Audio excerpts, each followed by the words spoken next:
Assalamualaikum warahmatullahi wabarakatuh.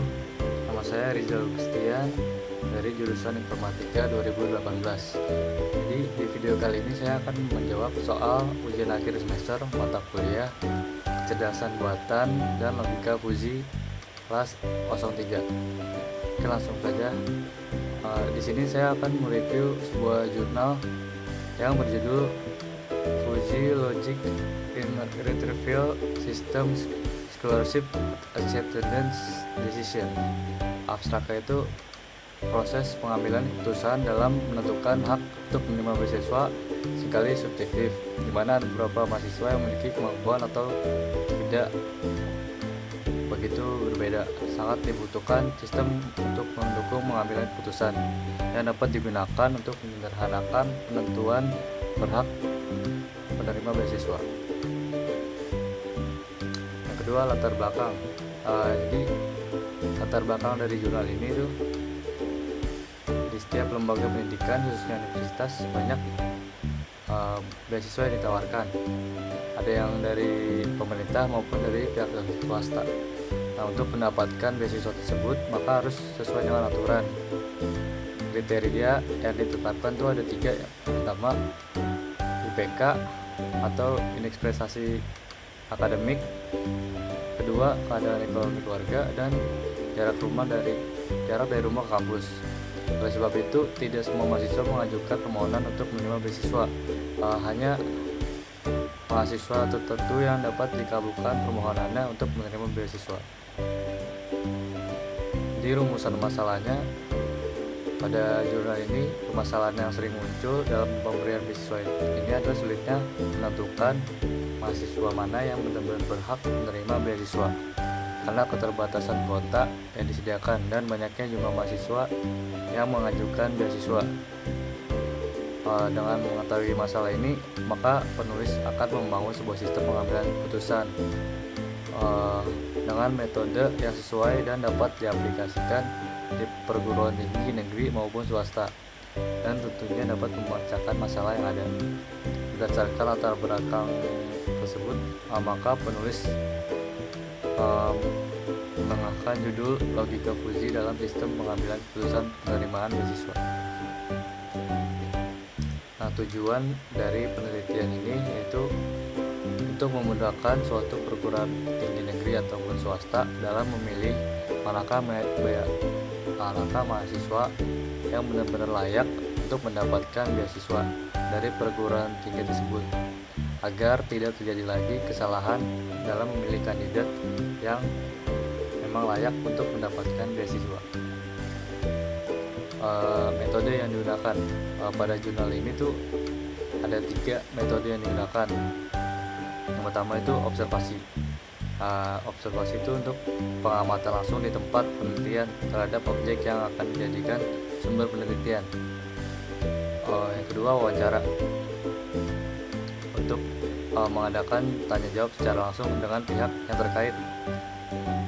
Contohnya yaitu antara pihak pemberi beasiswa dan penerimanya. Yang ketiga itu literatur, yaitu untuk mendapatkan kajian teoritis sebagai dasar teori dalam melakukan analisis rancangan dari sistem yang sedang berjalan. Hasil dan implementasi dari jurnal ini yaitu penerapan metode Tsukamoto digunakan untuk menentukan mahasiswa yang layak untuk mendapat beasiswa berdasarkan 3 kategori, yaitu IPK, keadaan ekonomi keluarga, dan jarak rumah mahasiswa ke kampus, dengan melakukan fuzifikasi. Pada tahap ini merupakan proses pembagian menjadi 3 variabel linguistik dengan menggunakan fungsi keanggotaan yang nantinya dalam variabel tersebut akan digunakan sebagai masukan dalam penentuan nominal beasiswa pada mahasiswa yang layak menerima beasiswa. Adapun kriteria yang digunakan untuk menentukan nominal beasiswa pada mahasiswa adalah yang pertama, IPK. Dalam menentukan IPK dibagi menjadi 3 himpunan, yaitu IPK rendah, IPK sedang, dan IPK tinggi.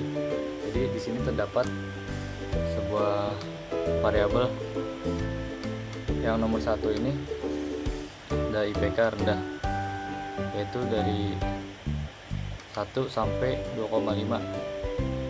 Dan yang kedua itu IPK sedang dari 1,5 sampai 3,5. Dan yang IPK tinggi dari 2,5 sampai 4. Yang kedua itu jarak rumah mahasiswa ke kampus.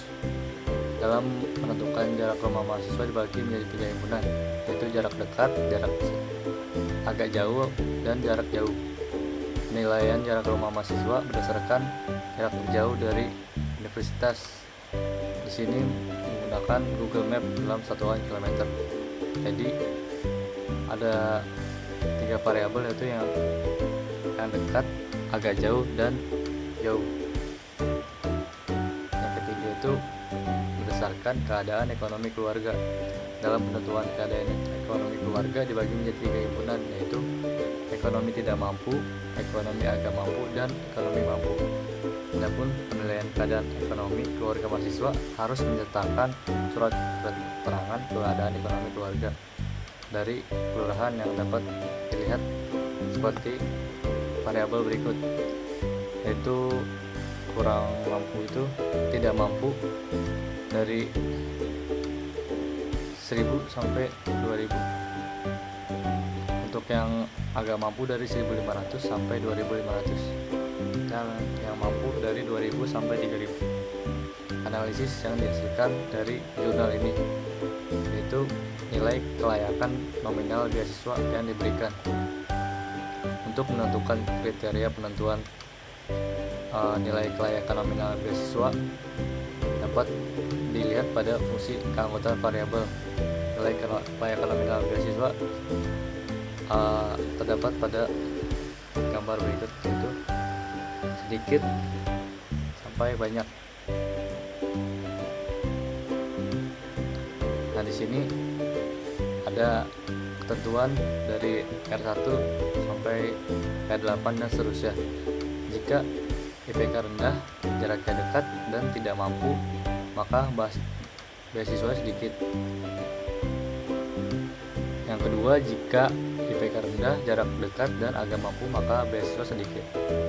Yang 4 itu jika IPK sedang, jarak agak jauh, dan kurang mampu, tidak mampu, maka beasiswa banyak. Yang ke-6, jika IPK sedang, jarak agak jauh, dan kemampuan ekonomi mampu, maka beasiswa sedikit. Kesimpulan, jadi pada jurnal ini telah mengimplementasikan logika Fuzzy dalam pengambilan keputusan penerimaan beasiswa di universitas. Dalam penelitian ini menggunakan logika Fuzzy Tsukamoto melalui kriteria-kriteria yang diusulkan.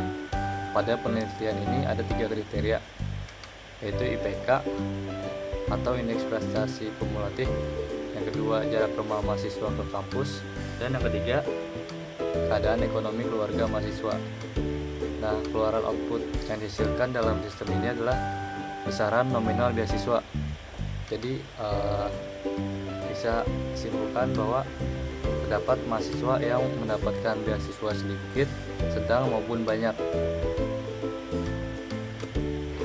Oke, segitu aja yang bisa saya sampaikan. Kurang lebihnya mohon maaf jika ada kesalahan. Terima kasih. Wassalamualaikum warahmatullahi wabarakatuh.